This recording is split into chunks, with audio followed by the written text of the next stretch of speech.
В D3 беременность обязательно.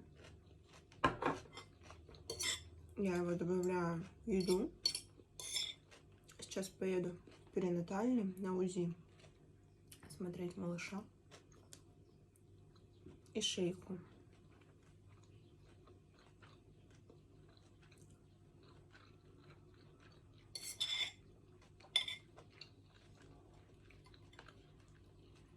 Давайте знакомиться, ребята.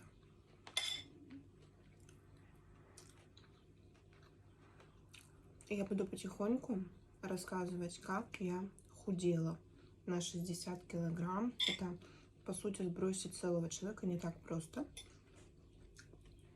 То есть все буду рассказывать.